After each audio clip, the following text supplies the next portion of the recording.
देहरादून स्थित भाजपा कार्यालय में मुख्यमंत्री पुष्कर सिंह धामी ने केंद्रीय बजट को लेकर प्रेस कॉन्फ्रेंस की है। इस दौरान उन्होंने कहा कि केंद्र सरकार ने हर वर्ग को ध्यान में रखते हुए संतुलित और जनहितकारी बजट तैयार किया है। मुख्यमंत्री ने बताया कि इस बार के बजट में आम जनता के स्वास्थ्य को लेकर विशेष ध्यान रखा गया है। स्वास्थ्य सेवाओं को मजबूत करने के लिए कई अहम प्रावधान किए गए हैं, जिससे देश के हर नागरिक को बेहतर सुविधाएं मिल सकेंगी। उन्होंने कहा कि ये बजट देश की अर्थव्यवस्था को मजबूत करने वाला बजट है। बजट के माध्यम से विकास को गति मिलेगी, रोजगार के नए अवसर पैदा होंगे और आत्मनिर्भर भारत की दिशा में देश और आगे बढ़ेगा। मुख्यमंत्री धामी ने केंद्र सरकार और प्रधानमंत्री नरेंद्र मोदी का आभार जताते हुए कहा कि ये बजट गरीब, किसान, युवा और मध्यम वर्ग सभी के हितों को ध्यान में रखकर बनाया गया है। नौवीं बार लगातार देश का आम बजट प्रस्तुत किया। मैं सबसे पहले तो उनको बहुत बधाई देता हूँ, शुभकामनाएं देता हूँ और आदरणीय प्रधानमंत्री श्री नरेंद्र मोदी जी के नेतृत्व में जो कल वित्त मंत्री जी के द्वारा बजट प्रस्तुत किया गया है, वो बजट प्रधानमंत्री जी के दूरदर्शी नेतृत्व और 2026-27 का ये बजट भारत की आत्मनिर्भरता, आत्मविश्वास और विकसित भारत के संकल्प को पूरा करने वाला बजट है। और मैं कहूँ कि ये सभी की आकांक्षाओं के, भारतवर्ष के सभी नागरिकों की आकांक्षाओं की पूर्ति का बजट है। सबके उत्थान का, उनके उन्नयन का, आगे बढ़ाने का और हर वर्ग को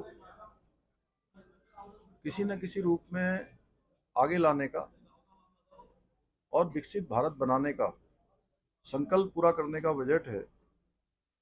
और ये बजट भारत के भविष्य को 3 मजबूत स्तंभों में स्थापित करता है कि भारत आर्थिक रूप से मजबूत बने, भारत दुनिया की जहां चौथी अर्थव्यवस्था अभी बन चुका है, आने वाले समय में भारत दुनिया की 3 प्रमुख आर्थिक महाशक्ति के रूप में स्थापित हो, सामाजिक रूप से संतुलन स्थापित हो, हर वर्ग के विकास का प्रावधान हो और साथ में जो आज विश्व ग्लोबल वार्मिंग जैसी अनेक समस्याओं से जूझ रहा है।